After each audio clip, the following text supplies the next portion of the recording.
Hey everyone, Ivan Delgado here, market commentator at Global Prime Forex brokerage firm. Today with me, I have a friend, a trader, a Buddhist, and a philanthropist, Chris Capre. Welcome. It's a pleasure. Good to be here with you. It's funny because a couple of weeks ago when I first emailed you about, hey, let's have a chat because we've known each other for a long time and yet we never had an interview. It was like, hey, it's about time, right? So I think that this is going to be a very unique conversation between you and I. We have a lot to share. I first found out about you in 2007, 2008, when you first rolled out your website, 2ndSkies, forex.com. Now in this website, your main goal is to train traders so that they can actually, so that you can change the way they think, they trade, and they perform by building an edge in financial markets. Now, I also consider you to be one of my mentors. I took both your trading courses and also your mental course, what it's called ATM or Advanced Trading Mindset course, and it absolutely blew me away. I gotta say that you have a spectacular background when it comes to neuroscience and how that ties very nicely into trading. So with that being said, and before we really get into the nitty and gritty of today's conversation, let me read this quote for you, which is reflected in your website. Owning things is not a path to happiness. Overcoming adversity, achieving your goals, and helping others is. And along this line of wisdom, you and I share a story that happened about 5 or 6 years ago that nobody will ever be able to replicate. And that is you and I getting both stuck in Bali in the middle of a volcano eruption. Since I believe that you are a storyteller far better than I am, please take it away and share with the audience what happened to us 5 or 6 years ago here in Bali. Yeah, so I had a conference in Singapore that I was going to be teaching, a trading conference, and my girlfriend was already in Indonesia for a Buddhist conference, a women's Buddhist conference. And I knew that you were in Bali, and I've always wanted to come to Bali, so I felt like, let's take a vacation to Bali before we go to Singapore and get ready.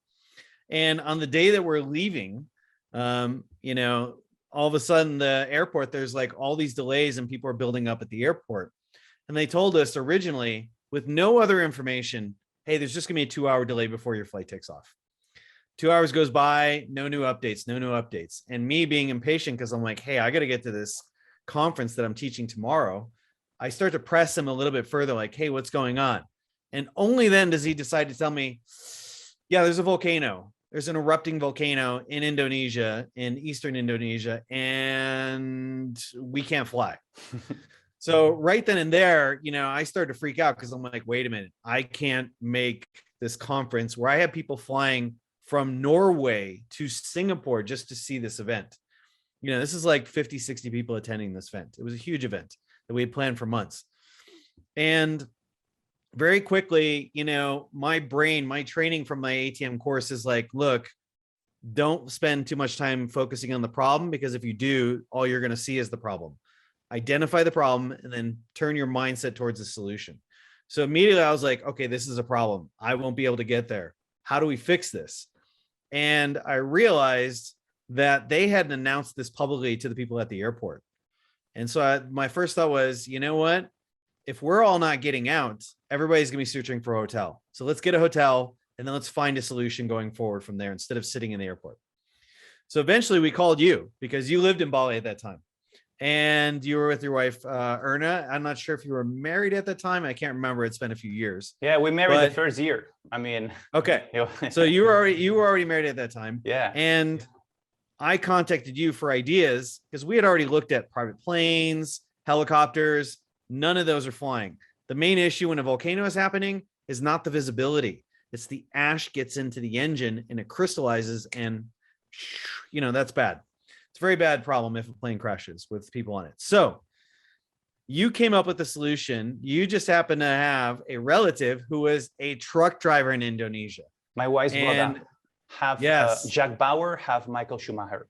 Dude, he's insane. I totally feel like he should have gone straight to Formula One after this. How many times you felt like dying doing that road trip? The whole 10-hour trip, yes. I thought I was going to die. The whole 10-hour, I thought I was going to die. So anyways, we all 4 of us packed with all our luggage in a small, I don't know what you call it. It wouldn't even be called a minivan in normal European American standards. So it was a very small vehicle. Yeah. We're all packed in it. And we have to drive across Bali, take a ferry to Indonesia, and then drive through the Indonesian jungle to this nearest airport west of the volcano because the air was blowing east towards Bali. Surabaya Airport. Surabaya, yes. And that was about a 10 and a half hour drive if we're lucky. Getting on that, taking 10 and a half hours would have given us 30 minutes before takeoff to get to that flight. So like time was of the essence there. Anyways, we drive through Bali. It's about 3.5 hours to the ferry. Your wife at that time negotiates a deal to get us early access onto the ferry. How she did it, I have no idea. And then we have to drive through the Indonesian jungle another 7+ hours to get there. Sadly, your, what was it, brother-in-law? I forget what it is, but he only had one CD of music, Bon Jovi. And he starts playing it, and then the CD ends, and then it comes back again. I'm like, okay, well, maybe he likes Bon Jovi. But then it happens a third time and a fourth time. We're like, do you have any other CDs? He's like, no, this is all I got. So for 10 and a half hours, we played Bon Jovi the entire time. We were dreaming about Bon Jovi for like 2 weeks after that. It was insane. Insane. We got to Singapore at 1 a.m, got to a hotel at 2 a.m, and we taught the seminar from 7 a.m. on, and it ended up working out great. But it was the craziest experience of my life. I've never had to outrun a volcano. I've never had to drive through the Indonesian jungle. I've never had to listen to Bon Jovi for 10 and a half hours straight. All of these will totally make any normal person crack. Luckily, we made it through, and it ended up being a great webinar. And so, yeah, there's many more sub stories and subtext inside that story. You know, like the monkeys on the side of the road. If you remember, the kids jumping off the top of the boat. Remember, like how for money. Yeah, man, it was just five decks. Yeah, 5 decks. Hey, we'll jump off the boat if you give us $2. We're like, that's 5 decks down. Yeah, no problem. They did it. You eating, like, you know, I think like I believe that ramen noodle feeding off plastic noodles. It's like, okay, that's not the most nutritious lunch you'll ever have. That's for sure. The monkeys on the side of the road that just kept looking at all the cars going by, like 30 monkeys just like turning their heads like this, looking at all the cars. That was crazy. But it was, you know, I feel like having that experience, with you and with Aruna, in some sense, it increased my bond with Aruna, because if you can travel with somebody and have really crazy experiences and you still love them at the end of that, you got a really good partner there. Yeah. And I think it created a bond between us that's like, because we went through that experience, there's like nothing we can do to like change that. That was such a unique experience. When we exchange correspondence, I always end with Ivan the Volcano. So that tells you also, that also tells you that we got that bone going on. That's for sure. Now, forever. In hindsight, this sounds fun and a nice anecdote to share, but it was nerve-wracking. And you had to postpone the event one day. But I gotta say that by the end of the day, by the end of the event day, everybody was really satisfied, super positive feedback. And that really was payoff time for you, because you went through shit and then you managed to pull it off. Yeah, it was supposed to be a 2-day event, Saturday and Sunday. The Saturday, we were supposed to get there Friday, midday, and have plenty of time to prepare for the Saturday event. Exactly. Instead, we didn't. We we lost our Friday planning, and then Saturday was traveling all day. And then on top of it, by the time we got to the hotel, it's 2 a.m. We only had a few hours sleep, and then had to teach for 10 hours straight. So some people had paid money well in advance to lose half the event. There were a lot of people that are like, hey, we want our money back. But we were able to bring such a strong energy on Sunday and deliver overvalue that people are like, wow, I'm glad I stayed for this. Not one person asked for their money back when it was all said and done. They're like, wow, that was amazing. And so, life is often like that. It will often put you through challenges that you think you can't do. And if you're focused on the problem, you won't be able to do it. But if you orient your mindset towards the solution and you focus your thoughts on the solution, eventually your brain's going to find that answer, that key. Yeah. And one of the quotes that you endorse in your website is by Sir Edmund Hillary. It is not the mountain that we're conquering, it is ourselves. That day, it was not the volcano that we were conquering, it was ourselves. Yes. And I think that's the same for markets as well. You know, it's, you are not beating the market. You are actually having to fight through your biological, your neurobiological biases and challenges about trading, about money, about success, about losing money, about loss. You know, there's a thing called loss aversion. That's a biological thing that's imprinted in all of us. We have to overcome that if we want to be good traders. You know, if you have a job, you get paid a fixed salary at a fixed time. You know when it's coming, you know how much is coming. With trading, we don't have that.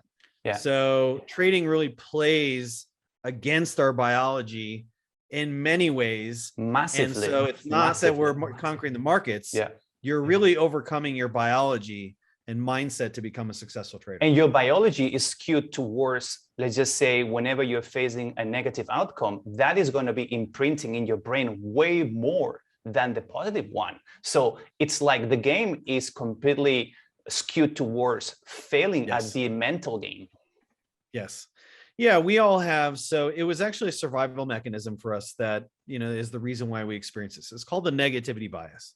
And basically what it means is that if you were a few thousand years ago foraging for food, a noise, a suspicious noise in the forest could have meant life or death.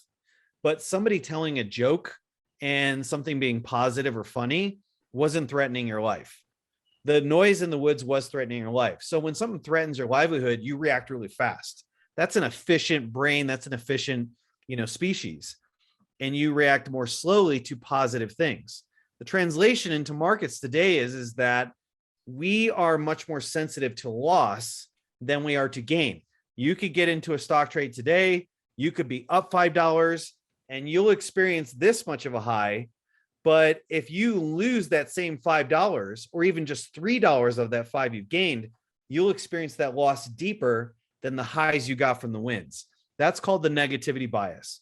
We have in all our brains, we're all wired with a relative balance, about 3 to 5 times more neural cells dedicated towards noticing the negative versus the positive. So you are not beating the markets. You are fighting that biology that really by default should make us a bad trader. And that's why so many people struggle to make money, is because that biology is hard to rewire. Yeah. And from very young age, we become perfectionists by being told constantly by our parents, hey, you got to do the right thing. You got to do the right thing. We are not being incentivized to fail. It's like you got to act very mechanically in a way that is going to be very conducive to how society works. And that is doing the right thing all the time. So if you go through a string of losses, it's like, shit, I'm doing something very bad, very wrong here. But that's not the case. I mean, it's just the law of numbers and having obviously understood what's your edge and where it lies and what is your win to rate percentage. And from there, you know, time to put things into perspective. So that obviously only amplifies this, what you're mentioning here. Yeah, I mean, in the sport of baseball, if you get 3 out of 10 hits, you're considered a god as a batter. So, you know, for baseball players, trading might be a little bit easier because they're used to missing more than they're hitting. Whereas trading, you could be 50% accurate and barely making money. You could be 70% accurate and still not making money. It's not like you get to a certain level of accuracy and you're making money. There's multiple variables going on. But the bottom line is we don't do well with the species at dealing with losses. We do not do well with that. And so because of that, you know, trading is one of those things where you have to get comfortable with losing some of the time or maybe even half the time to make money. And that's not easy for people to deal with. Most people think, wow, if I failed at 50% of my relationships and I failed at 50% of my jobs. That's right. Yeah. Maybe I'm not that good at this. You know, I should be an A, which should be like 90% and above. So our methodologies for appraising and grading ourselves in the normal world don't apply in trading. It's just one of the many things that makes trading challenging from 99% of all the things we do in our normal lives. Yeah. And that's why going through the ATM course, the Advanced Trading Mindset course, is so fascinating, because you unpack every single thing in so much detail that it really blew my mind, because nobody, that I have ever come across with has been able to put that much time into understanding the psychology behind the traders, you know, our mind, how our brain functions around all these events and eventualities that we will all face. Now, that being said, we will touch on psychology later down the road. I wanted to ask you, whenever we are told that as traders, we need to tick lots of boxes, and one of them obviously includes having a trading plan, which I believe at the end of the day, a trading plan is like building and drawing the directives for you to understand how you're supposed to behave in the market. Now, there's a point where a trading plan becomes so second nature that you don't even need to bother checking. It's like driving, right? Whenever you're driving, you're not going there with a manual understanding, hey, I got to turn right, I got to turn left. It just builds and imprints within you, right?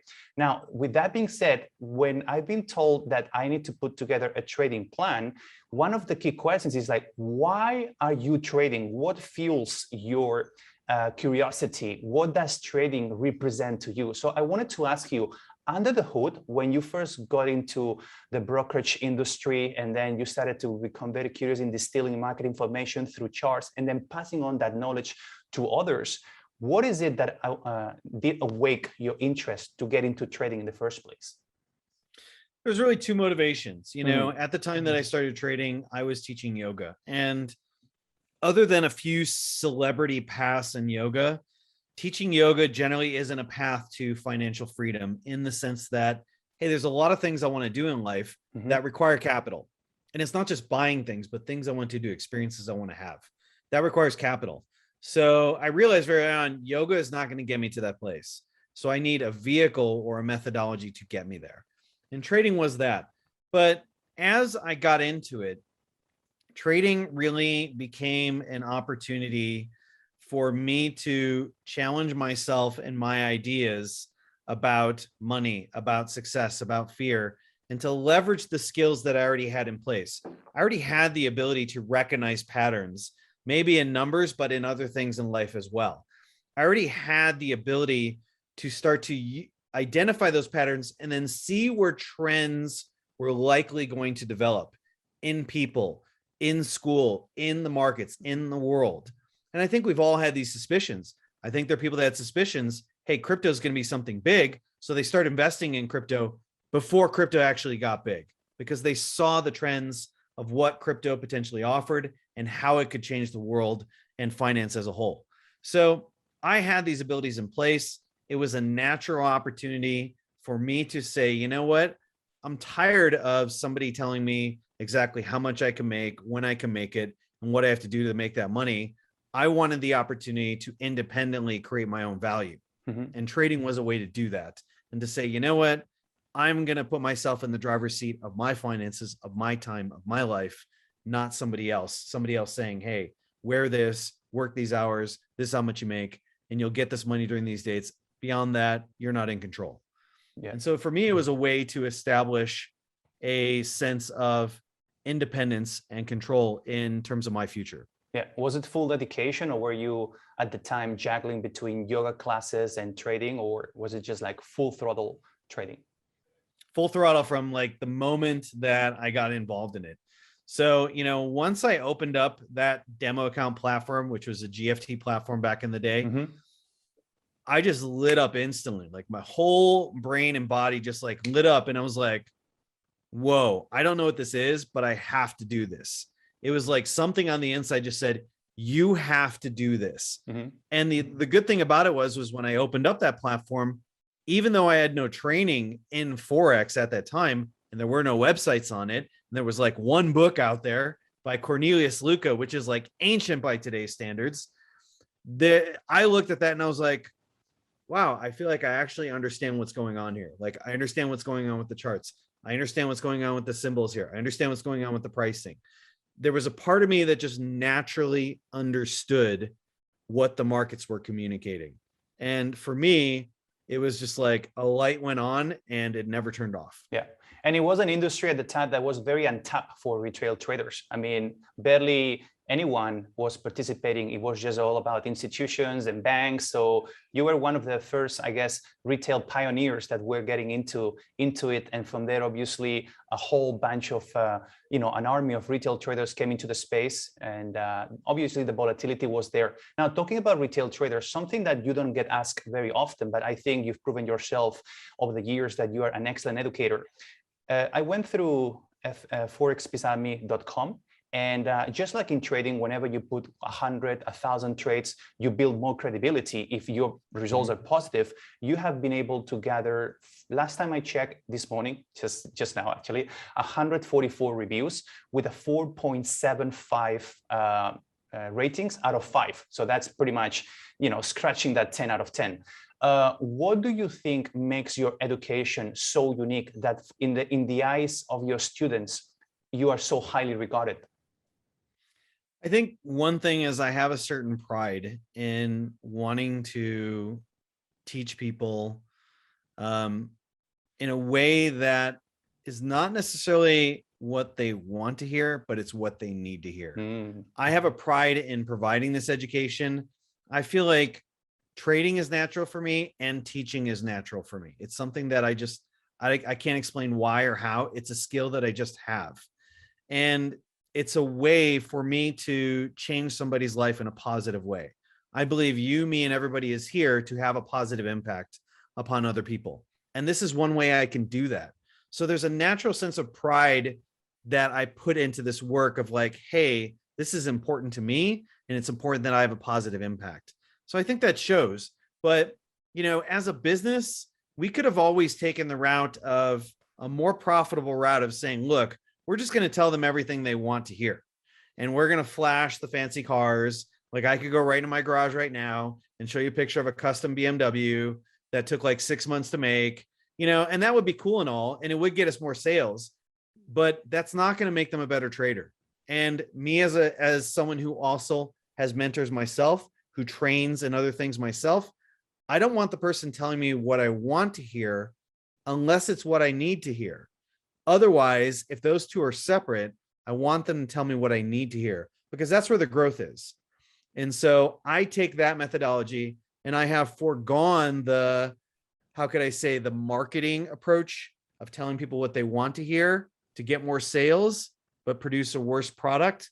I've taken the opposite approach. I've said, I'm going to tell people what they need to hear, and I'm going to give them the skills to become a good trader.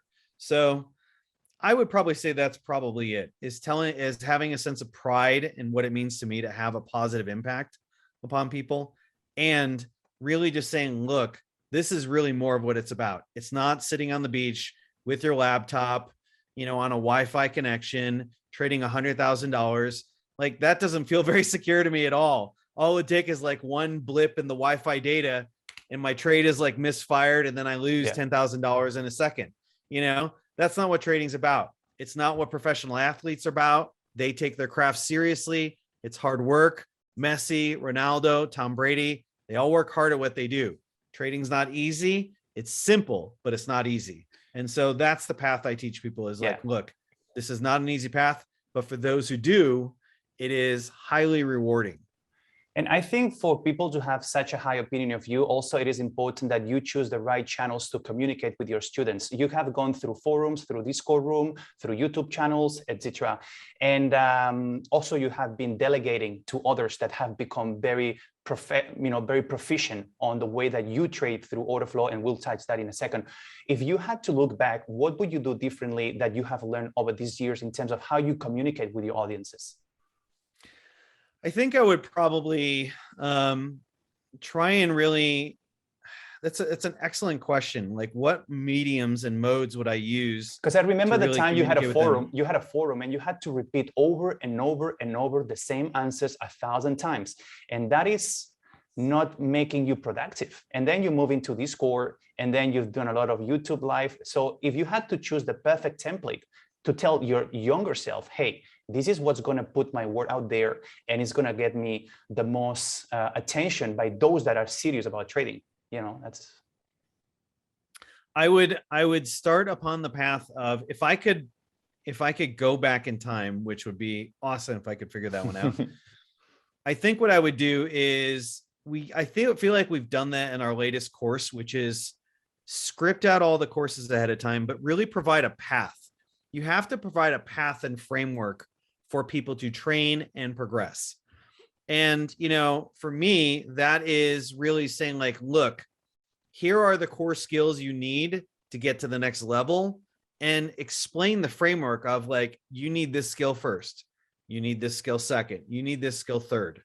If you go to play football, or what Americans call soccer, your first thing you learn isn't about how to put a spin or rotation on the ball. It's trapping, it's touching it's like your touch on the ball, it's passing, it's angles that you move in space. Those are what we call core skills. And those are built upon a framework of skills. And then only after you've built those can you get to the next level. So I think if I could have gone back in time, I would have started with that. And I would have been like, look, this is what you need to start from the ground up. And to get to these advanced levels, you have to build this. And then clarify the path. To build these skills, you have to do this. You have to practice this. You have to do this exercise. You have to, bench these weights to get these muscles, kind of thing. To clarify the path from the get-go. And then give people reasonable expectations about what it takes to get there. If you give people reasonable expectations, if you give them a clear framework, and you give them a path that they can follow, people can generally follow clear instructions pretty well if you've really kind of explained the purpose and function of this path, of these instructions. Yeah. So it really comes down to path, framework, and function and purpose, really starting from that ground. It took me a few years to really realize that is the best way to package and present this information. And so, as I get older and more experienced in it, I continually refine it. There is no end point where it's perfect. There's always the second edition and the third edition, because as I grow as a mentor and trader, I can refine the ways that I can teach people faster and better. Yeah. And so, path, framework, function, and purpose. Real quick, how many students have you been able to onboard over all these years? Do you keep track? I honestly don't. It's hard for me to keep track of that. Part of it was because of the technology we started with was this custom coded forum that we had developers built, but we didn't necessarily create the best reporting systems to see all the different members. The last I checked, it's in the thousands, but I'm not so concerned about like, I got 10,000 or 20,000 or 5,000, whatever. That's not as important to me. What is important to me is, am I having the maximum impact for the time that I have with my students? Yeah. And so that's more my focus is impact, not what, my exact numbers are, because I could have 10,000 students and I know mentors that do have 10,000 students, but you haven't seen one profitable trader come out of them. Yeah. And I would rather be the person that has 1,000 students and turn 100 profitable than have 10,000 students and none profitable. Yeah, so that's really more my focus is impact and profitability. Yeah, not volume, but quality of the end outcome. What would be the ideal development process of someone who goes through 2ndSkies? I know that you are a big proponent of building skills in trading because the markets evolve, and by evolving, what it means is that something that used to work in the past in terms of a strategy, it might no longer do so. And what would be the ultimate goal for you as a mentor, as a coach? Is it for them to think independently? Is it for them, plain and simple, to generate results? What is the framework by which you behave around your education and what you want out of it, and what, that ideal process? For me, my primary theory about teaching students and about trading as a whole is that trading is a performance endeavor, but it's not like we're athletes where we have to use our body and have certain flexibilities or certain physical skills. The skills we need are all in here. Yeah. They're in our brain and in our bodies. And so we have to wire this brain and body to execute what we need to execute to make money. And for me, that starts with mindset, and it starts with understanding how the market functions. So my two primary foci as a mentor is to teach people how the market functions, because once they understand how it functions, then they can leverage it to their advantage of like, okay, this is how it functions. This is how I need to trade it. You know, just like if you know the weather on the mountain, you can ski it better than if you don't know the weather.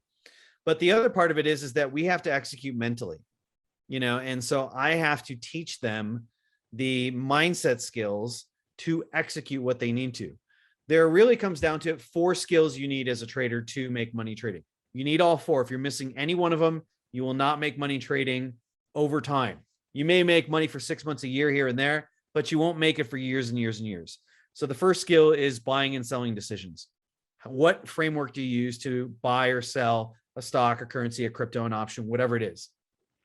The second is risk management, the least sexy of them all. The third is what I would call trading psychology or mindset. How do we deal with emotions? How do we manage these biological processes that are working against us? And the fourth skill is analytics.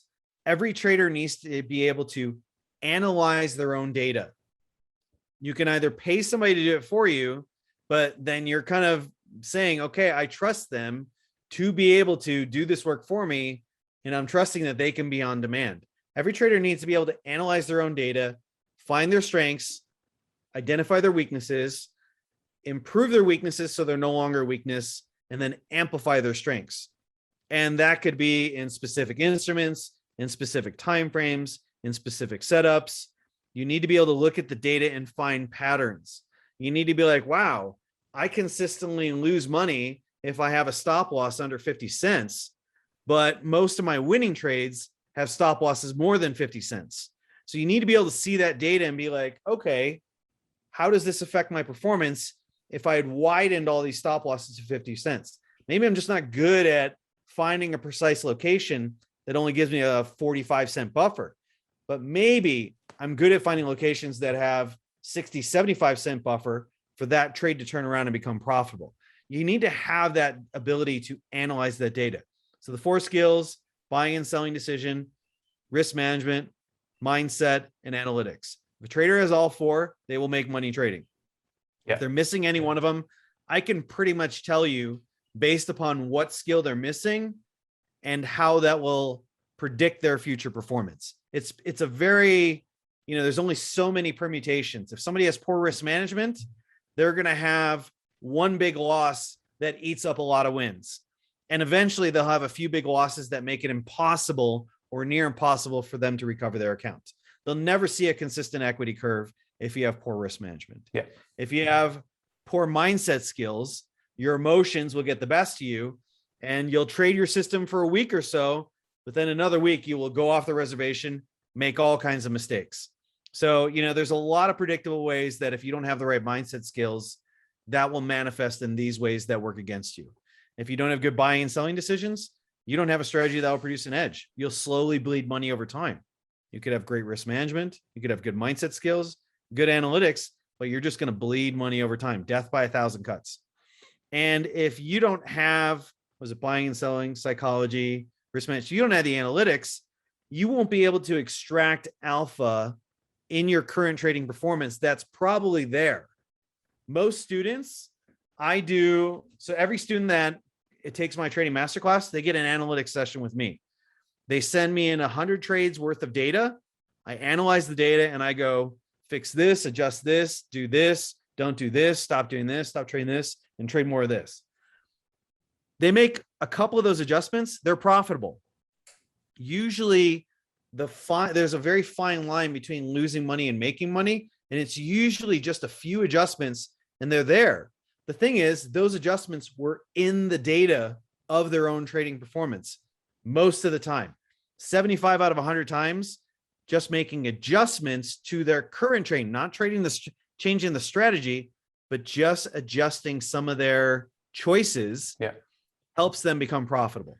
So that you need those 4 skills. If you're missing any one of 4 of those, your outcomes are relatively predictable. You made an excellent analogy a while ago, and I listened to it, and that is comparing someone who is a high hitter at baseball and gets paid a lot of money and someone who is just going to be paid average. And the difference might be in just a few extra bats per year, right? Per season. Huge. Yeah. You know, Tom Brady is, you know, for those who know American football, considered to be the greatest quarterback of all time. He's won more Super Bowls than any other quarterback, more than any other player in history, as far as I understand. And, you know, this is a guy who knows how to throw a football as a quarterback.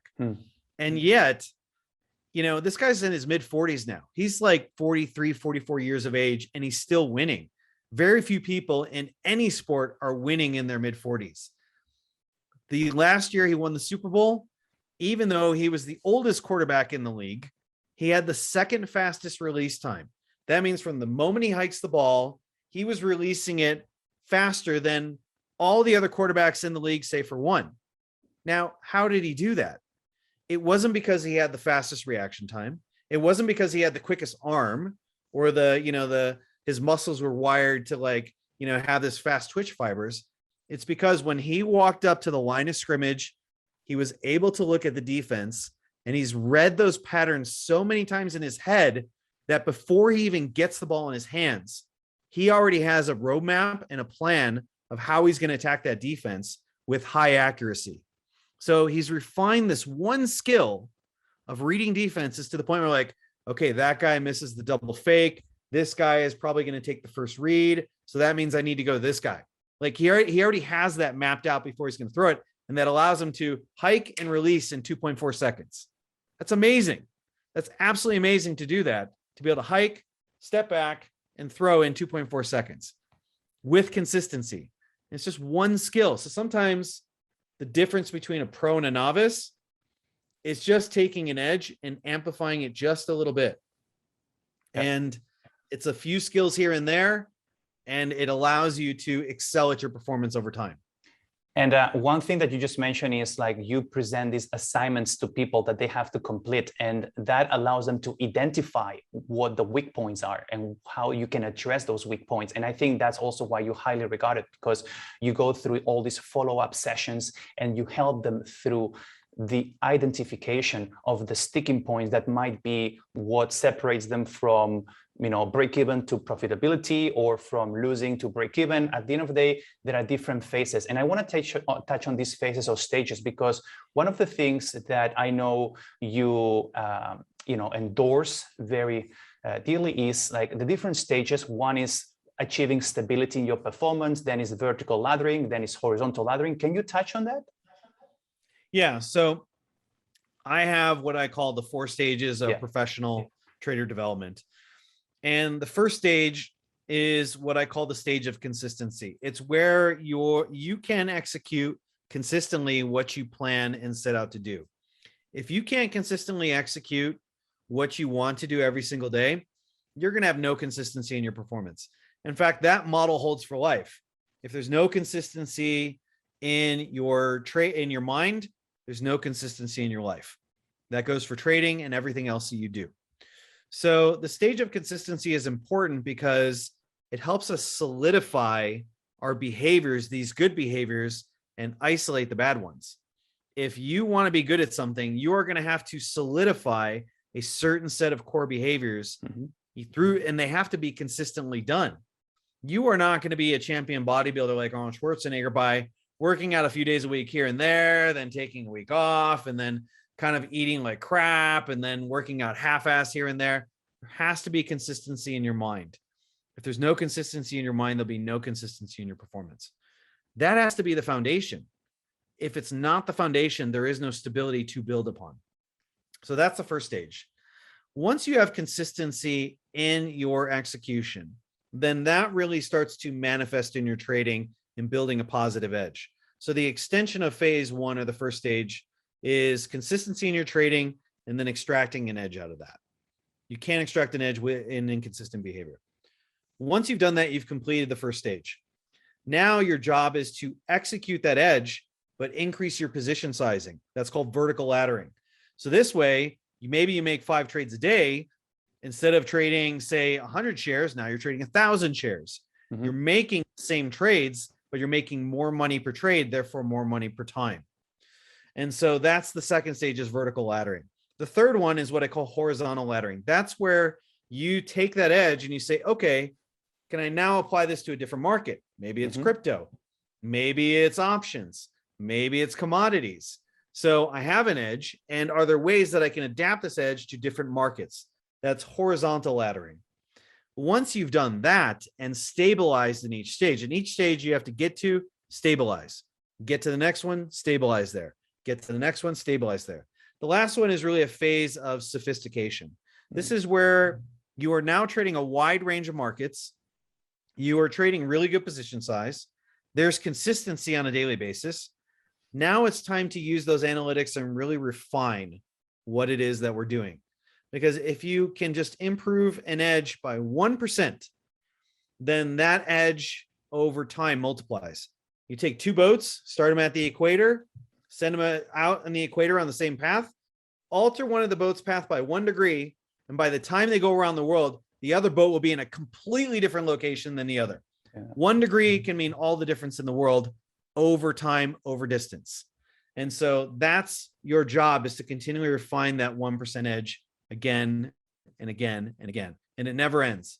It is a never-ending process. Yeah, super well put. Now, over the years, you've gone through an adaptation in the way that you, not in the way that you trade, but in the markets that you trade, I should say. Yes. From being a very active forex trader to now being fully involved in stocks, options, and let's face it, at the end of the day, you are now making a transition that is going to open the universe from trading 50 or so pairs, if we had to discount the exotics, which very few people trade, to 30,000 plus stocks. And obviously that opens up a new frontier in the number of opportunities that you are presented with every single day. Can you touch on whether or not, well, first, what led to this transition? Was it premeditated? And what would be then, let's just segue into what would be the style that you trade these markets?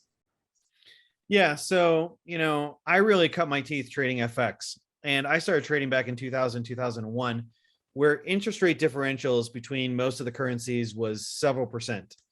Like the dollar, the US dollar to the Japanese yen was only a few percent, but between the Australian dollar, that was like 4.5%. And at one point, the New Zealand dollar to US dollar was 7.25% difference. That creates that yield every single day is like getting a dividend in a stock. Just by holding that asset, you are going to get 7.25% yield on the currency that you own. That creates investor interest. And so because of that, a lot of people were participating in that yield differential, and that created flows, which created volatility over time. Central banks, as you know, over the years have collapsed those yields. And, it started with a few banks, and then all of a sudden, a lot of central banks started collapsing yields. And eventually, they all are now kind of centered around 0 or 1%. Very few central banks have yields beyond 2%. So you've reduced the interest, you reduce the alpha you can generate, or the yield you can generate by owning these currencies, and that's collapsed volatility. Right now, volatility is at a 21-year low. Its overall average is at a 21-year low. And as long as yields are all around the same, kind of bar, you create no incentive for people to own one currency over another, or very little incentive for people to own one currency over another. Yeah. So in watching this trend just continue over time, I started to be like, I don't know how much longer this market is going to present the opportunities that I'm used to it presenting. And then I would watch it over time present me less and less opportunities and volatility collapsing. And in that process, I was like, I need to find something with volatility. I need to find something with opportunities. If there are no opportunities, then I don't have a job. My job is to extract alpha out of the market and control risk. If I can't find the opportunities, I can't do my job. So in that process, someone reintroduced me like, hey, you should reconsider trading stocks. There are 30,000 plus stocks every single day. A lot of these stocks on average are moving 5, 10 plus percent. When does a currency move 5, 10% on a day? Almost never. And, I started to look at it and I was like, wow, there's 50 currency pairs. You really only have about 30 you can trade with good spreads and volumes and liquidity. And on any given day, you might really have 5 to 8 that you can trade. Mathematically, I have 33,000 stocks and I have hundreds that are moving 5, 10, 15% on a day. I might as well look for the greater pie, the greater pool out there where there's more, there's more alpha for me to capture. And so I started to transition into stocks, and it didn't take long for me to be like, holy shit, I've been missing this for about like 18 years. I should have been hammering this from day one. If I had been, I'd be a centimillionaire now, so it's just like, it was one of those things where it was like, wow, I can't even believe how many opportunities there are in the stock market today. Yeah. All that you said, you can summarize it into volatility breeds opportunity. And yes, volatility is gone now. Do you think that by observing over time renewed central bank monetary policy divergences, that volatility may come back? And do you see yourself at any point in time going back into trading more actively forex or other price, asset classes outside? Wherever there's alpha and volatility, I will be. That's my job. My job is not to be married to a particular asset class. Yeah. It's to be married to the opportunity that's in front of me.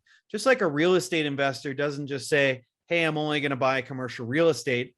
I can tell you a lot of people in COVID who were commercial real estate investors lost a ton of money because people were leaving commercial real estate. Companies didn't need that big office space anymore. You have to be pointing your compass to where the opportunities are. The opportunities is the direction. It's the sun you have to move towards. And so I'm not married to a market. I am married to extracting alpha and controlling risk. Yeah. And wherever that is where I'll be. Yeah, I feel like for me personally, I've also been quite late into transitioning away from forex into other markets. And maybe sometimes it's like because we live in our own echo chamber as traders, we want to obviously be very disciplined, very mechanical in the way that we approach markets, because that's what we are told is going to lead us hopefully to successful careers. And we kind of like get into a corner where we want to keep dismissing this market just because that's been our bread and butter. That's been what has been not just fascinating us, but it's like where we have been seen as a specialist on. But then it's like, let's just be practical. Volatility is here. Let's transition where I'm going to get the same opportunities. An increase in opportunities. So that's the way that for me personally, I also found that my transition into cryptos maybe was a bit too late, but then in hindsight, it's like a no-brainer just because of the amount of opportunities, how transformative this technology is, and how many dislocations in terms of valuation still exist out there. And within a day, things can move 50%, 100%. And it's like, how long would it take for the euro to move that much or any other? And at the end of the day, this is a regime where central banks, they want first and foremost stability in exchange rates. Yes. So, I mean, you're left with either being a mean reverting trader who is actually buying and selling overextended movements. That's probably what's going to work best in forex these days, as opposed to a momentum type trader where you're going to have like very well defined, like back in the old days, you could trade Aussie US dollar. Remember when Aussie US dollar went from 70 cents to 1.10 or 1.20? It was like, those were the days you want to be in forex. Yeah, I mean, like when I started trading, the pound dollar on average would move on the low end. Like a normal day, it was like 140, 150 pips. Yeah. Pound yen on an average day was like 250 to 450 pips. You just don't see that today. And, the interesting thing about crypto and the difference between crypto and stocks is transitioning from FX to stocks and options was a relatively lateral move. It wasn't that much different.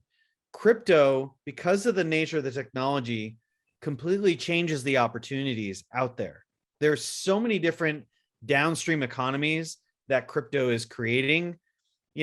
I'm not really trading markets that much differently from FX to stocks. There are some environmental differences, volatility differences, tools, information differences, but it's still trading direction, trading volatility, trading momentum, things like that.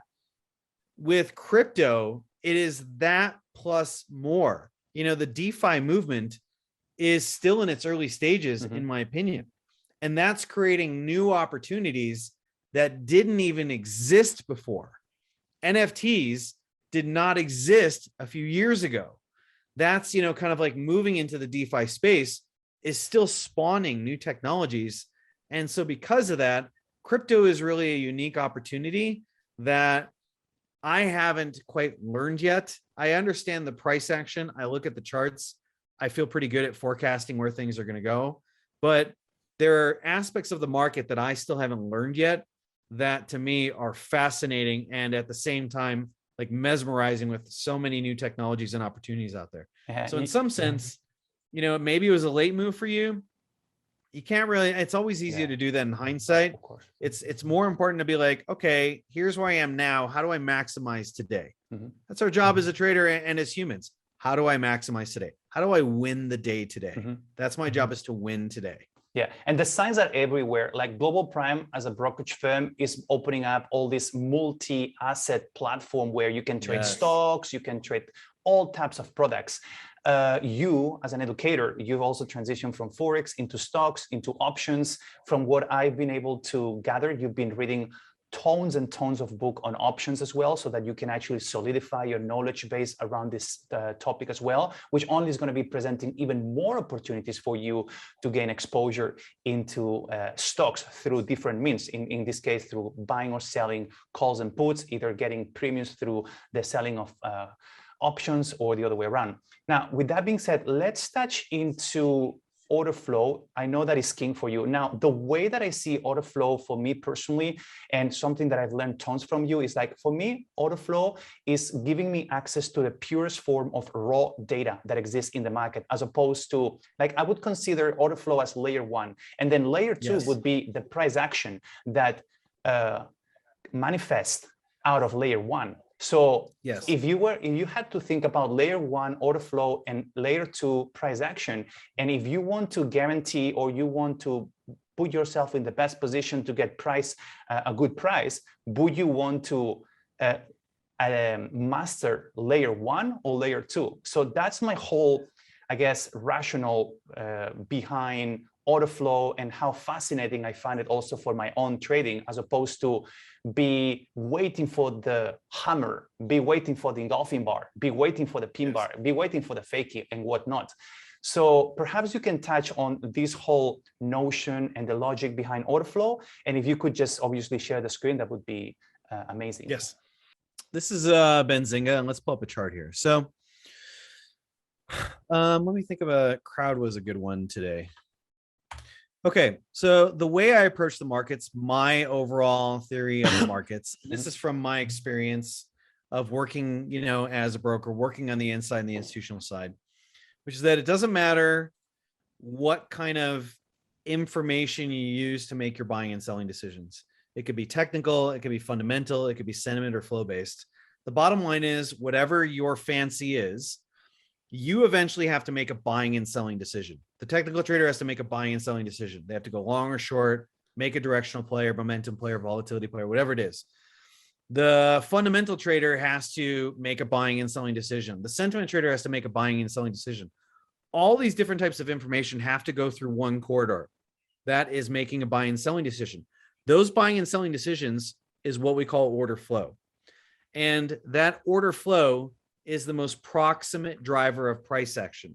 So the price action that we see on the charts is really a derivative of that order flow. And for me, I would rather understand the source versus approach things from looking at the derivative first to understand the source. And in forex, sadly, it's an opaque market. You don't have access to that underlying order flow. You may be able to get access to level 2 with your broker, but that's like trying to understand the currents of the ocean by looking at one small pond. That's not an accurate representation of what's going on with the oceans of the world. And so you don't get access to level 2 data. You don't get access to time and sales in the global market. You don't get access to open interest. None of this information is made available, at least in present time. So you are seeing the market through the derivative of price action and not through the order flow itself. And the bottom line is this: if the market is imbalanced to the buy side, the market's going to go up.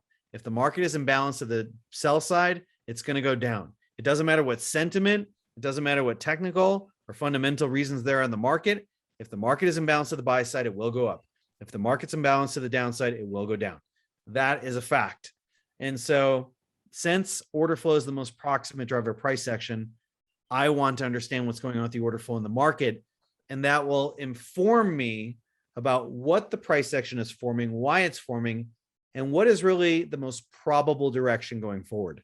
Because we aren't just trading the past, we're trading what we think the market's going to do in the future from this point forward. That's how we can make money. So with that being said, let me show you this chart here on CrowdStrike, and let me explain to you what I see going on in the order flow. So this is a 5-minute chart, which you can see right here. This blue area is the pre-market. And so this is like pre-market, and this is aftermarket right now. Can you touch who gains access to the pre-market? Because obviously the retail trader is not going to get access to that period. Who does? You can, there are certain brokers that allow you to trade pre-market. Many brokers do nowadays. Not all brokers do, but you can get that. In terms of the data, you can upgrade your subscription in TradingView to get access to pre-market and aftermarket data. If you get the standard free thing, you won't get access to that data. But if you pay for the upgrade subscription, you will get access to the data. And again, your broker can provide that as well. So let's break down a few of these elements. These bars here are the volume. So this is kind of like, this is giving me an idea. Think of volume as, in terms of order flow, the level of interest or disinterest in the stock for that period of time. You will commonly find patterns within volume throughout almost every session. Usually there's strong volume in the opening. It usually has a U-shaped curve, and then you see spikes at the end. Why is that? Well, let's start with the spike at the end. Generally, in the last half an hour, you have two sets of parties that have a need to be very active in the markets. The first is mutual funds, who only trade end of day. And so they will rush to participate in the market to get in before the market closes. But then you have option dealers and market makers. Option dealers and market makers do not want to have a directional trade. They have a perfectly good business model that you match you, the buyer, and me, the seller. We put them together. We take a piece of that trade called the spread, and we have no risk. We put those two together and we have no risk. Option dealers and market makers will often be the other side of the trade. And so because of that, they have to neutralize positions so that when the market closes, they're flat. That means they're not exposed to if it goes up or down.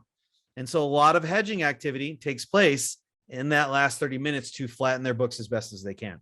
So this is a predictable flow that we can rely upon, which can often result in profitable directional trades. You also see volume very strong in the beginning. That's because there's often news overnight. New traders have a chance to get into the market. They think it's going up or down. So there's this rush of participation and flow into the market, and that creates opportunities. The biggest runs, especially these days, are generally in the first hour and a half. Look how much this market gained. If we were to measure this, so let's see here. What would be measure tool? Look at how much CrowdStrike gained in the first hour and 15 minutes. That's about a 6% gain. That is a $14 gain on a $253 stock in an hour and 15 minutes. Now, how much did CrowdStrike gain from that point on? Even if we start here, 1.71%. So the majority of the gains were in that first hour, hour and a half. This is what we call the opening drive. It's where a lot of institutions and players push a lot of their orders into the market, and therefore creates these strong volatility directional flows. Now, in terms of looking at the price action and trying to understand what's going on from an order flow perspective, I often, especially on intraday charts, I have 3 lines up. So this is what my intraday charts look like on every stock I look at. You have a green line, which is a 9 EMA. You have a purple line, which is a 20 EMA. And this is the VWAP. The VWAP doesn't exist in the FX market because you actually need transparent order flow to have a VWAP. VWAP stands for volume weighted average price. It's not just taking the volume, the level of participation, but it's gauging that interest at what price. Is there more volume at this price? That means something. If somebody's buying apples or a BMW at $75,000, you have 1,000 people buying at $75,000 and only 100 people buying the $100,000 price tag. That tells you the level of interest between these two prices matters. So that informs me as to what people are paying for it and what's the level of interest. Now, in this strong opening drive, we have what we call an impulsive corrective, and impulsive corrective run here. An impulsive move, which I spent a year codifying. The original terms were created by Elliott Wave, impulsive and corrective moves, but they never codified what is an impulsive move. They didn't break down the variables of what it looks like. They also never broke down the variables of corrective move. So I literally spent a year meditating on charts and what these mean to come up with fixed parameters of how to define an impulsive move. And they are, an impulsive move is when you have a series of candles that are all one color. That's the first variable. Why is that important? If a stock or whatever is consistently being bought up candle after candle after candle, that's telling me about consistent buying order flow over time. It's not just being bought up now, it's consistently being bought up again and again and again. That's a high imbalance to one side of the market. They also tend to have closes towards the highs. That's important because it tells me there's very little profit taking. A candle close on the highs, for that 5-minute candle, nobody's selling a whole lot of that stock, because if it was, it would pull back. So that means they're keeping their foot on the gas. That indicates direction is likely to continue. Price is finding equilibrium. Equilibrium Yes. at those high levels. Yeah. Exactly. And then size of the candle. The size of the candle tells me the level of participation. If a candle moves a lot in one candle, that tells me there was a lot of buying interest, a lot of flow. So impulsive moves are important to identify because they tell you where there's strong directional imbalances in the flow. Also, if you're long and you see an impulsive move, like let's say you bought this little corrective pullback right here. You bought here. And now you're at the close of this candle. You're right here. Now, a lot of traders are going to be thinking, hey, is it time for me to be taking profit? And I'm sitting there going, no, because you have nothing in the flows or price section that's saying profit taking has started. This is closing on the high. It's been bought up heavily for these 3 candles. Everything's all systems go. The most probable direction is up. So should I take profits? No, there's nothing in the flows or the price section that's saying take profits. If you had taken profits out of fear, you would have missed out on all these gains right there. And you would only had to wait 9 or 10 more candles for that. So impulsive moves are great for telling us when to take profit, when not to, what direction we should be trading, what direction we should not be trading. They communicate to us what's going on in the order flow. A corrective move is simply the opposite of that. It's candles that are small, not big. That means there's no imbalance to the buy or sell side. It's candles that can't close on the highs or lows. They settle towards the middle because there's a balance between buyers and sellers. And they tend to be mixed. That means that over time, like if we look at where most of this correction is, this is, a lot of corrective move right here. That means there wasn't much imbalance on the buy side or the sell side. Therefore, there's not much directional move or flows for me to take advantage of. So this is what I call one of the core models for understanding order flow through the price action.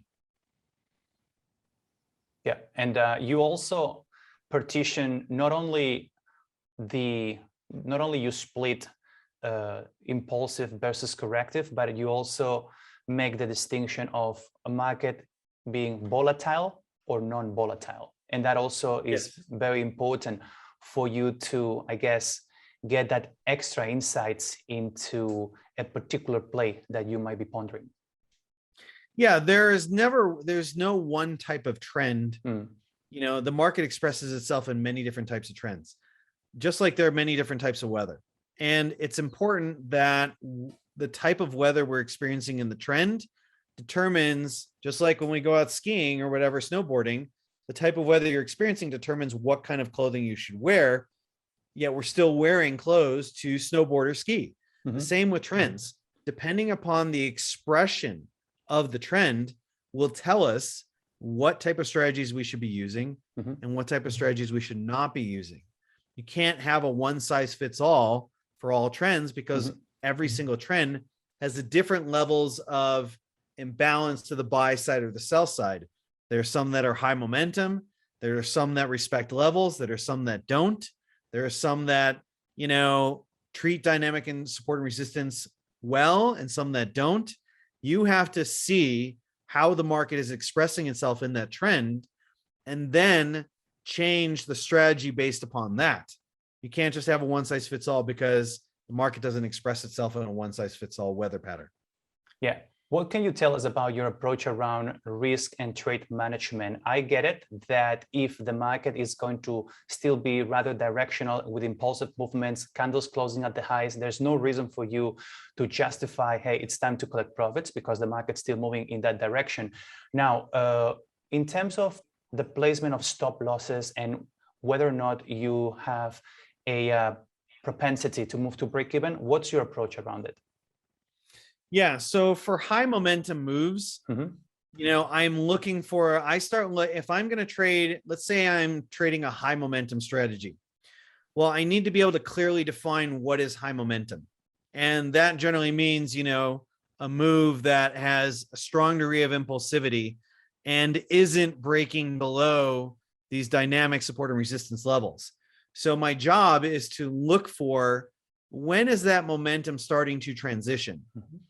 That usually is the first sign that momentum is waning a bit. And that's important for me to read that, because if I'm trading a high momentum strategy, I want to be in it as long as the momentum's strong. As soon as it starts to slow down, I need to get out. This is really what scalping is. Scalping is saying, look, I am just going to trade a high degree of momentum for a very short period of time. The moment that momentum is off, even if it may continue, the moment that momentum trails off, I need to be out of the market. That's essentially what scalping is. You're in, you're out, momentum. Correct. It moves, great. If it doesn't move, you're out. Doesn't matter. You're out. And so you have to be able to have a clearly defined idea of what these expressions or patterns of high momentum are, medium momentum are, low momentum are, and then adjust stop losses based upon that. The other thing that's really important, this is something that I would consider probably one of the toughest things for traders, and yet one of the most important skills, is being able to identify transitions in trends, transitions in momentum. It's not just that we go from high momentum to, reversal. Sometimes we have high momentum to consolidation. Sometimes we have high momentum to corrective pullback. Sometimes we go from high momentum to immediate V-shaped reversal. There are various forms of transitions that express themselves in the markets. And the more chart time you get, the better you will be able to be in spotting, like, okay, this is going from high momentum consolidation. So maybe I take profits on my high momentum play, but I still hold some of my position for a longer term swing play or a little bit more upside momentum because the probabilities suggest it's going to go up. Traders should spend a lot of time witnessing, seeing transitions, imprinting those patterns in their database of their brain so that when it comes time, they see it in real time, they just automatically understand this probably means this, so I need to do this. Trading is a game of probabilities, not certainties. Yeah. Have you been able to simplify your entry process to the point that whenever you go through this bread and butter momentum plays with all the moving averages in your favor, you just simply click market order, buy market order in this case, and you don't even bother placing the stop loss because since you're going to be babysitting this position for the next hour or two, or you always have an emergency stop loss predetermined? Yeah, no. So this is where hotkeys come in. So I have 3 simple hotkeys. I want my hotkeys to be as simple as possible. Alt 1, Alt 2, Alt 0, basically. And so Alt 1 is buy at market. That is a high momentum move. I don't care about catching the best price per se. You always want to catch the best price, but I'm willing to buy on the ask right now instead of maybe wait for a pullback to the bid. So that's the Alt 1. Alt 2 is sell at market. So I want to trade to the downside, the same thing. Alt 0 is flat. It's, I want to be out of this, everything, conditional orders, limit orders, stop loss, flatten everything now, close it all now.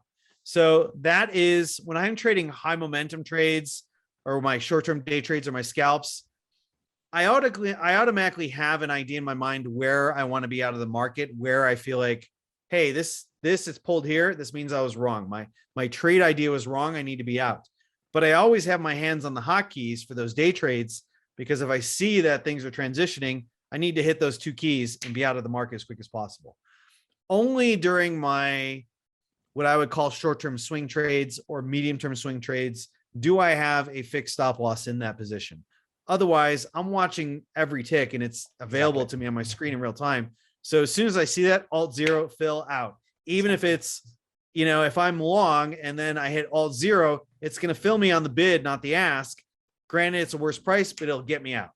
Which automatically makes it much harder, I guess, to work out in precise details what's your risk reward per trade, right? I mean, because you in this kind of momentum trades, you're not going to have a stop loss per se. Therefore, you cannot really work out what's the distance from your entry to the stop loss and what's going to be your win, but rather you become a bit more dynamic based on what opportunities you are presented, correct?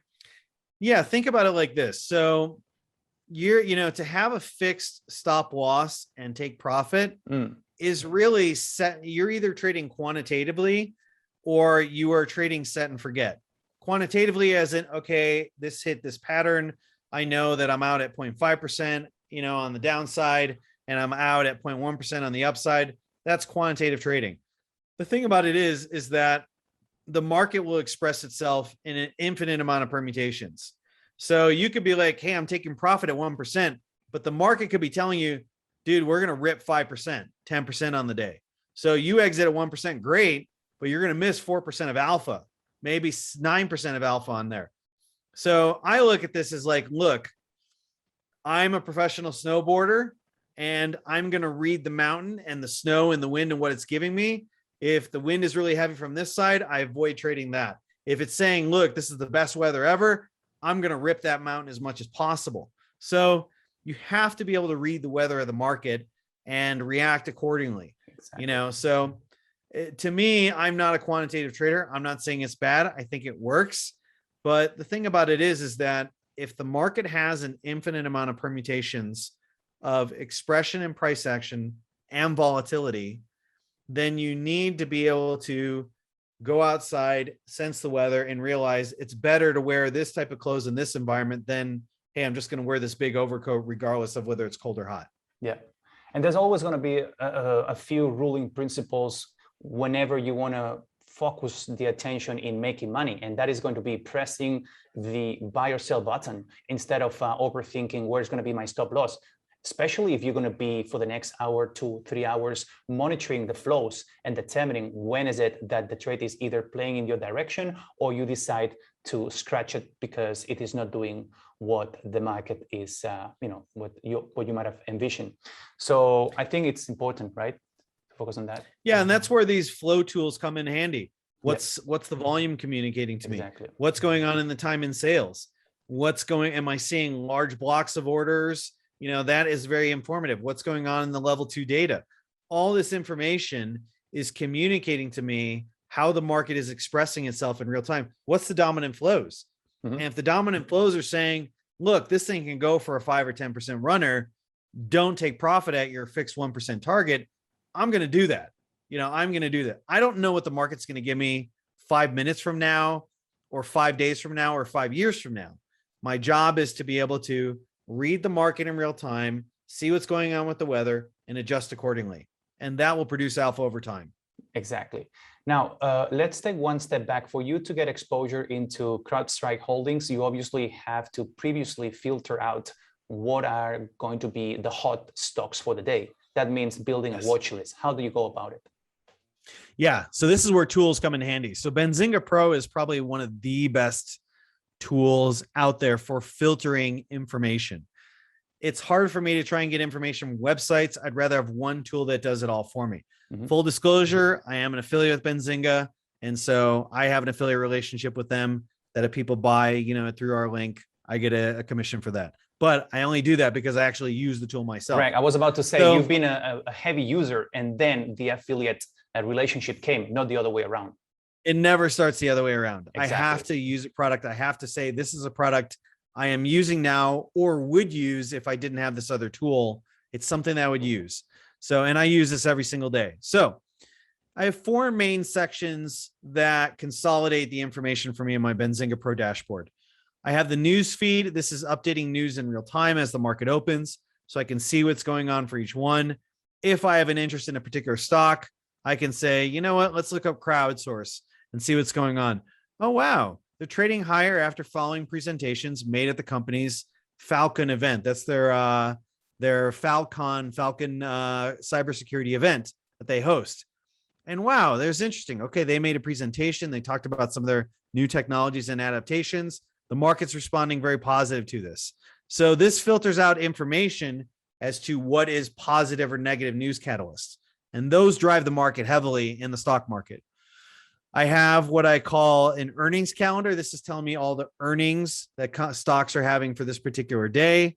If I want to, I can filter this down to smaller filters, but it tells me these are all the companies that are having earnings today. Maybe I want to take an earnings play.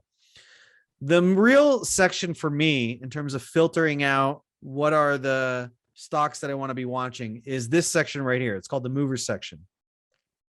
And this can be adjusted to, hey, I want to look at what's moving in the pre-market. So maybe we're in the pre-market, market hasn't opened yet. What do I want to be looking at? I want to be looking at stocks that are having a good percentage change. I can see how much that is quantified in terms of their stock, but I'm also looking at volume and I'm looking at average volume. And that's important because, again, volume, the perspective to think about volume is how many eyes are on this stock and spending money on this stock. If the volume is high, there's a broad base of investors and traders that are actively involved in the stock. If it doesn't have a whole lot of volume, not many people are interested in this. I am looking for stocks that have high volume. So this volume filter right here really tells me what's going on with the stock. But then it also tells me about average volume over time.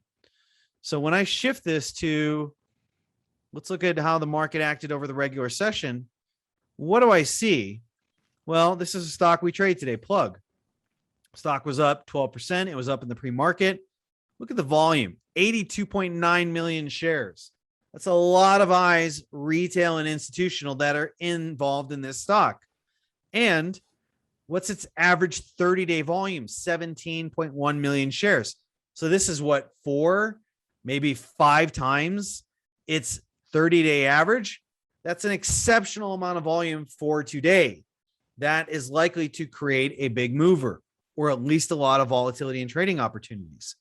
And so, I see that it's a big volume mover early on. We look up Plug, find out the news on it. Oh, that's interesting.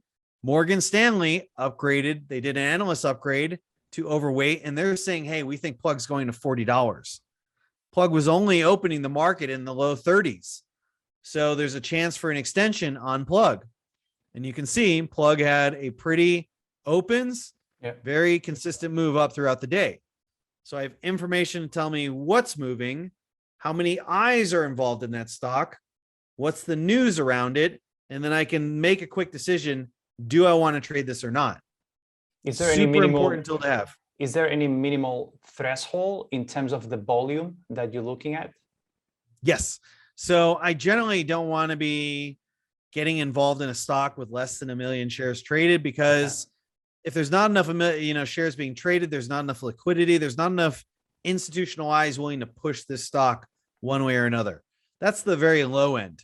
But 1 million shares or 10 million shares, whatever that volume is, in and of itself doesn't mean anything unless you start to relate it to what's its average 30-day or 10-day movement. Maybe the stock's moving 10 million shares today, but maybe on an average day it moves 30 million shares. Well, that would tell me there's less people buying the stock today. They're not buying the dip, or they're not buying the breakout. If they were, there'd be much more volume in the shares. So I have to look at volume and then compare it to the 10 or 30 day. What I'm really looking for is a stock that is at or above its 10-day average. If it's at or above its 30-day average, then it's exceeding. It's not like today has way more volume than this stock does on a daily basis. That's huge.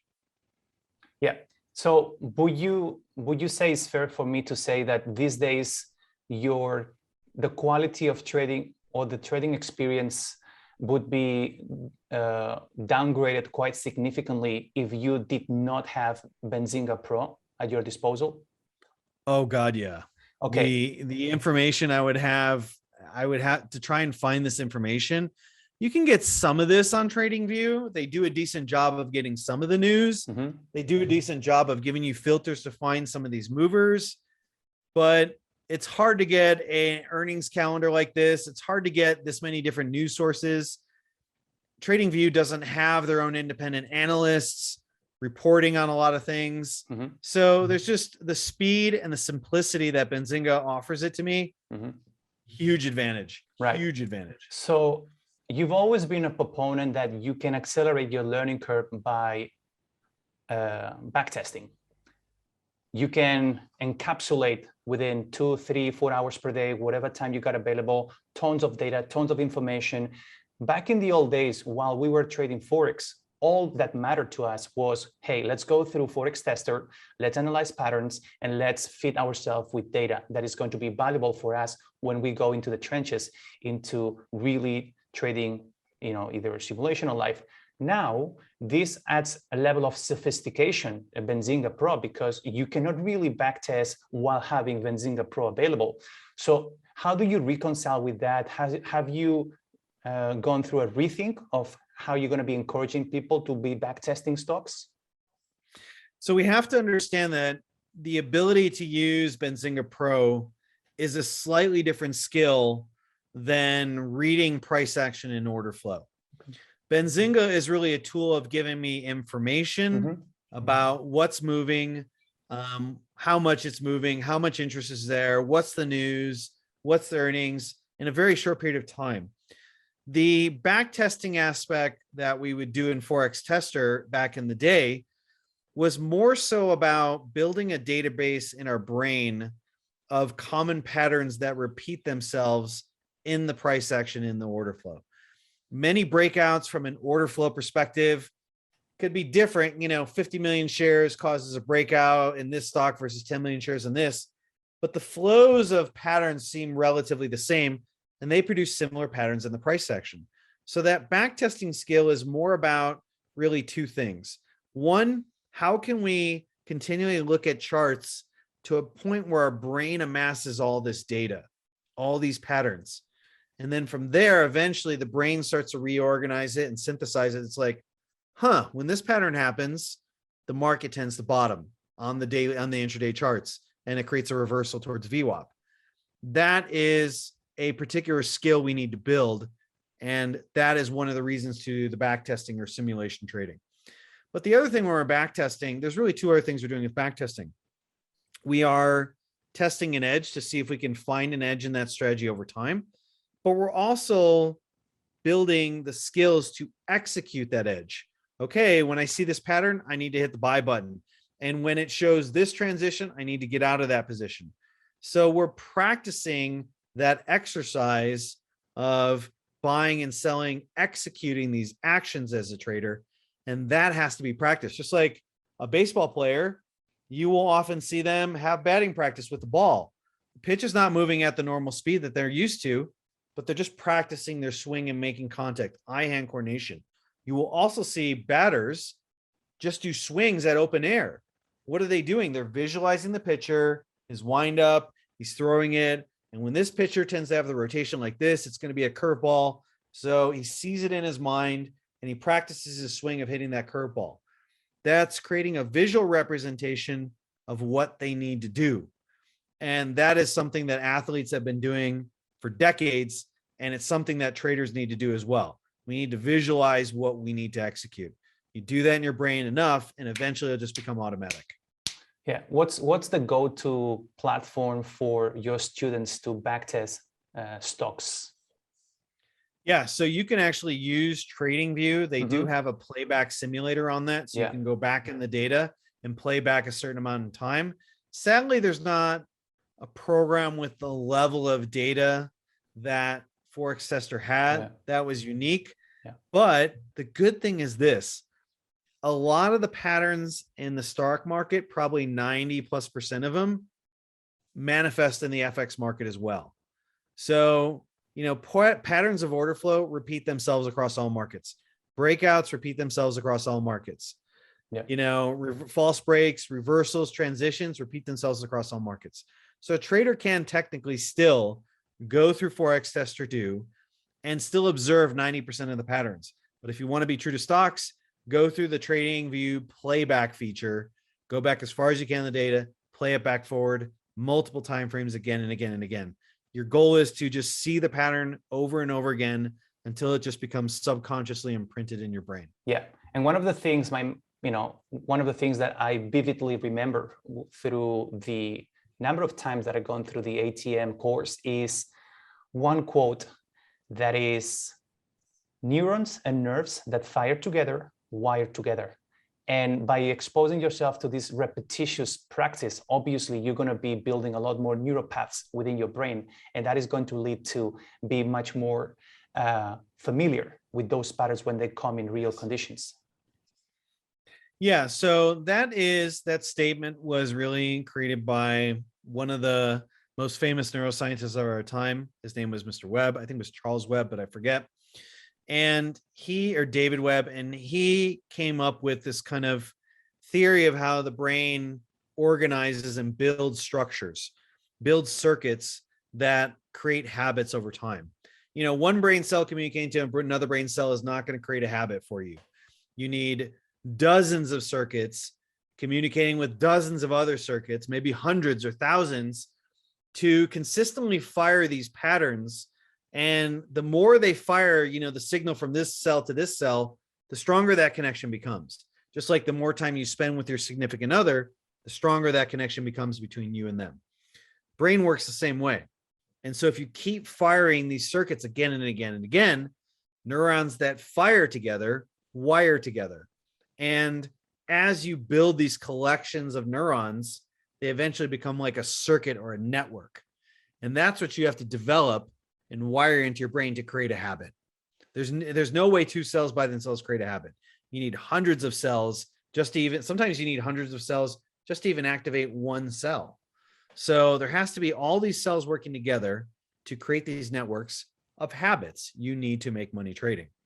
And your goal is to continually fire these patterns in your brain until they become so strong that the brain has just wired those circuits. They're dominantly wired, and that's what you're going to do. The brain will 90+% of the time do what you are right now most dominantly wired to do.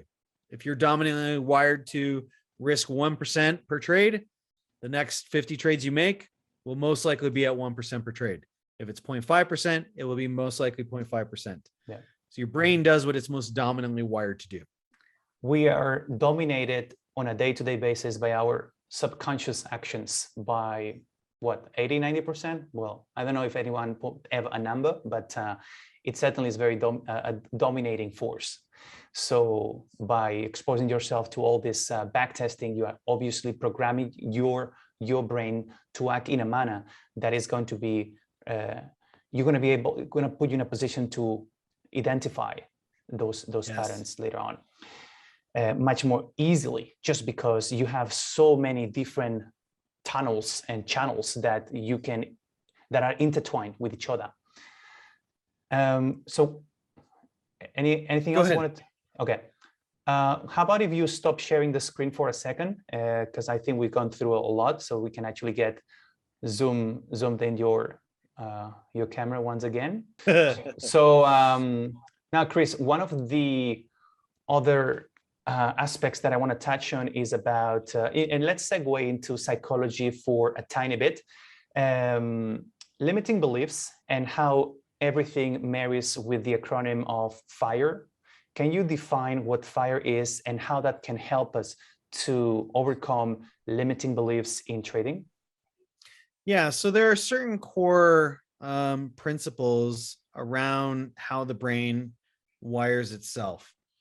And, we kind of created this acronym FIRE to kind of represent some of the core things about neuroplasticity. But if I really had to simplify the most important principle around how the brain creates new habits and circuits inside the brain that you can dominantly execute, it really comes down to repetition. That's the R part of FIRE. And, so when I look at it, you have to, if you repeat certain firing of certain circuits in your brain, do that enough times and it will wire into your brain. Now, how strongly it wires into your brain kind of depends upon, the emotion, the intention, how you really do these other things along with it. Focus in that time period. For example, if I am, say, doing a back test simulation on a particular strategy, and let's say there's two versions of me. Version A is not focused and version B is really focused. We can look at the same data over the same amount of time period for the same amount of time. And the unfocused version of me will get less out of that experience than the focused version of me. And so we could be doing the same things, but you change one variable and that person is getting more or less out of that time, out of that experience of the markets. And so it's super important that we learn to be really focused as traders, because there's a lot of information out there, social media. I know a lot of traders who are like looking at their Twitter account while they're trading. And I'm like, you know what? I would never give you my money. I would never invest in you as a funded trader, knowing how much you are involved in social media while trading. Like if you're, when somebody's playing a football game, they're focused on the football game. They're not like checking their Twitter in the middle of the game, so your job as a trader is to extract as much information out of that time that you are trading. Again, as I come back to that thing, your job is to win the day, and you will win the day better if you're focused versus not being focused. Yeah. So super important. So focus, intention, repetition, and emotion. Those things amplify the process of building new circuits. Neuroplasticity is the ability for the brain to make changes and build new habits. Do you think that over time, you're obviously a devoted practitioner of Buddhism, and how much of an edge you acquire or you have acquired over time by being, day in and day out, going through your protocols when it comes to meditation and Buddhism? It's a great question. It's hard for me to quantify that because I don't have an experience of me not doing that. Right. So from the day that I started trading, I was already practicing yoga and meditation at that time period. I was already a yoga Buddhist meditation practitioner. So I don't have, sadly, an alternate history or experience of myself and how I would have tackled these things without it. But I can say, the neuroscience is very clear. They've done thousands and thousands of studies on people who do meditation and how it makes a difference in their brain versus people who don't do meditation. And, like, for example, there is a study about how just doing a certain type of interoception meditation allows you to have more what we call kind of this open stream focus. So there is this ability to focus on like one detail, and that's important. But if you have this kind of like straw-like approach to that one detail, you're going to miss this panoramic type view or experience of what's going on in the markets. And being focused on one thing has its advantages when there's a lot of distracting information, but this wide panoramic ability won't be available to you neurologically. People who do various meditations have a greater ability to have this kind of open panoramic awareness that allows them to take in more data without, necessarily being hyper focused on one piece of data point. And so, our brains can have moments where it kind of blinks its focus. For example, let's say you're looking for a particular pattern in the chart and you find that pattern in the chart. When you find that pattern, like you've been looking, there it is.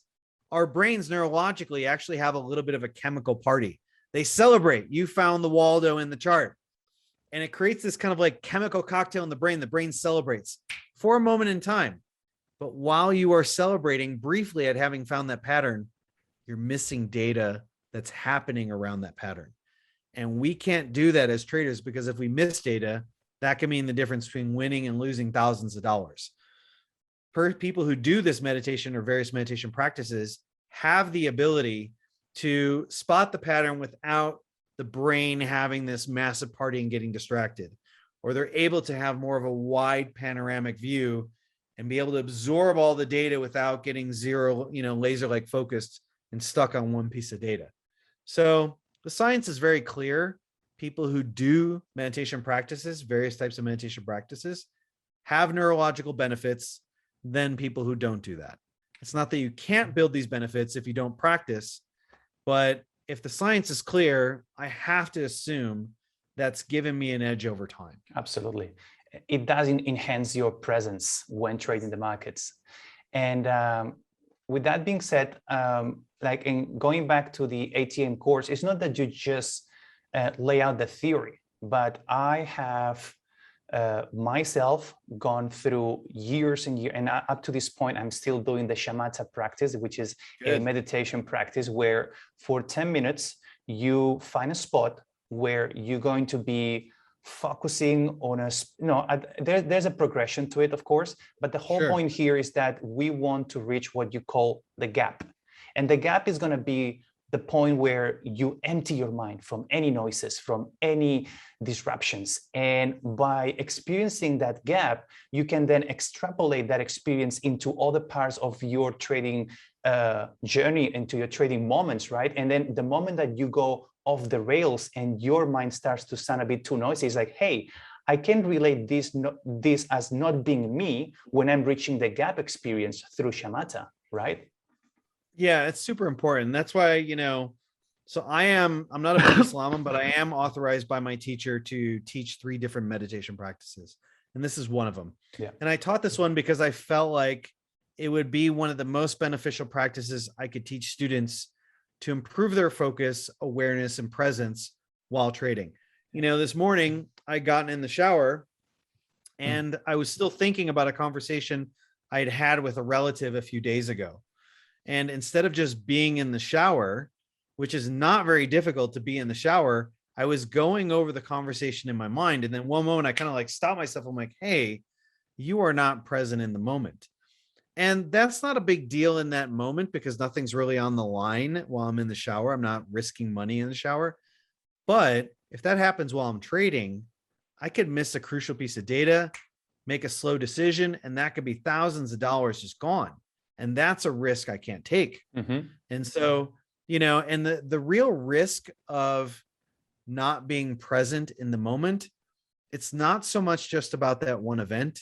It's that you're wiring that habit in your brain. The more you do it, the more you wire that habit in your brain.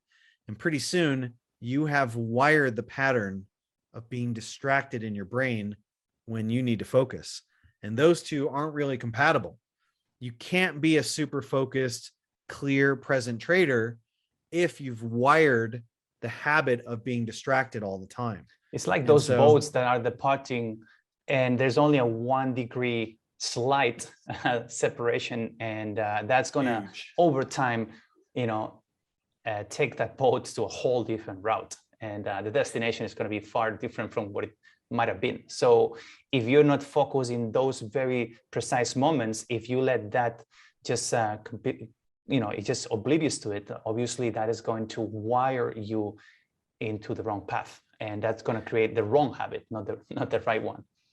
Let's take a simple example. You want to build the ability to spot changes in trends. Okay. So while the live data is happening and you're sitting in front of the charts, if you're really focused and present in that moment, you're going to be absorbing as much of that signal as that's coming to you. It's like there's very little noise in that signal. You are just absorbing that data and it imprints in your brain. But if you take that same version of you and you're kind of looking at it, but you're distracted and you're like paying attention to Twitter and Facebook and how many likes you got and things like that, you, for that same amount of time, we both sat there for an hour looking at the charts, 5 hours, 10 hours, whatever it is. But one version is getting a lot out of it at that time, and another version of that person is not. Yeah. You have to decide which one do you want to be. I don't like wasting my time sitting in front of the charts, not making money. I don't like wasting my time building bad habits. I want my time in front of the charts to make the most amount of money for the least amount of time. And I can't do that if I'm highly distracted. Yeah. And I absolutely love when you point out that this is going to actually have an impact also in other areas of your life, how you're actually going to be connecting with people, how people are going to be perceiving that you are paying attention to them. And that obviously is going to have benefits in more areas that you can think of. And that's why we see trading as trading is really an opportunity for you to grow in absolutely every single department of your life, because it is, you actually go through a very personal journey of understanding all your drawback, like all your, attributes that you have, positive and negative, and all the traits that you have. What can you improve, what you cannot, and it's almost endless. I mean, we're talking that you, after so many years, had to adapt to new market conditions. That was definitely a reckoning moment of, hey, the market is challenging me to do something different that I'm not used to, right? So it's always challenging you, is always driving that intellectual component that keeps us very much on the edge of, hey, there's always something else, right? And that improves you as a human as well. And, and this would be no different if we were trying to become professional athletes. We would still be challenged in many of the same personal ways, or a bodybuilder or a UFC fighter. It doesn't really matter. There are things that we will engage in that will force us to become better versions of ourselves as opportunities to grow. Trading has a unique ability to really challenge most of our weaknesses, particularly our biological weaknesses, in a very short period of time. You are going to find out your strengths and weaknesses very quickly. And it does it with your own money. If I go play a sport and I spend a year playing, golf or something like that, okay, I spent some money on some clubs or the golf courses, but every single ball I hit wasn't like $500 or $1,000 out of my wallet. It was like, oh, I didn't hit that stroke right. The ball went like this. I didn't lose $1,000 on that one golf ball. In trading, that happens. And it's a very sharp feedback model. It's like, look, you didn't do this wrong. And this is the cost of that.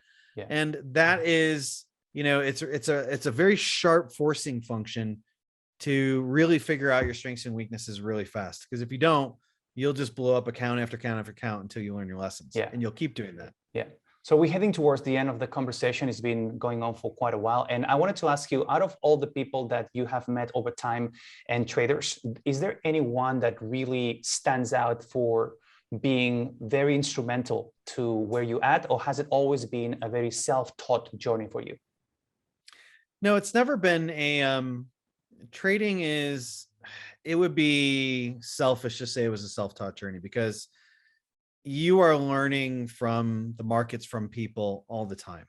And, I was very lucky to have a lot of great mentors very early on, not just from the trading side, but also like my boss at the brokerage at FXCM. He was a great manager and a great boss to have at that time. Any question I threw at him, he would take time to answer it for me and help me understand what was going on. He knew when to challenge me. He knew when to take his foot off the gas. He knew when to give me more responsibility or consolidate my work. And, when I look at that combined experience, there's no one person that stands out in terms of my trading opportunity or how I grew as a trader. To be honest, because trading is a performance endeavor and because it's a mindset endeavor, I would say the people that had more of an influence on my mindset were far more important than the people who taught me certain aspects about trading. There's been a lot of people who taught me some truly unique insights into the markets, but if I didn't have those 4 skills in place, then that knowledge would be useless. I wouldn't be able to extract money out of that knowledge. And so to me, I value much more the people who taught me to think the way I do and to focus the way I do and understand my mind and how it works on a biological level, that really had the greatest influence upon my career.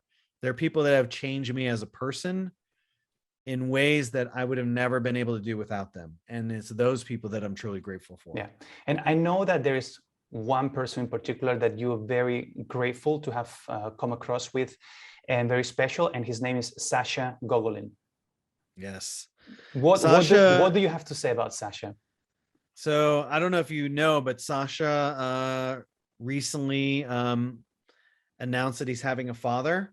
And so he had to make adjustments in his life. So he literally just parted ways with 2ndSkies Whoa. become a father and take on a new career literally within the last month, not even a month, Okay. like 2 weeks ago. Breaking So his news. last day was the end of September, and he's been with us as an employee for about 5 years. Yeah. And he's been with us as a student for like 8+ years, 7, 8 years.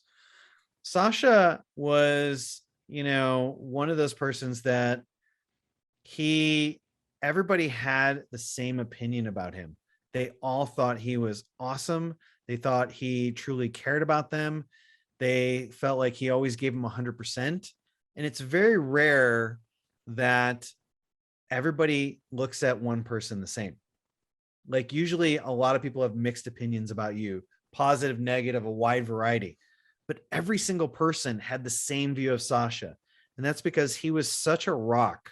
He was so solid in terms of his commitment, his discipline, his integrity, he had a certain level of integrity and dignity about his work that was always at the highest level.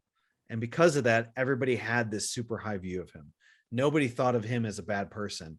Some of my own students are like, I don't know, man, you're kind of this, you're kind of that. I appreciate this.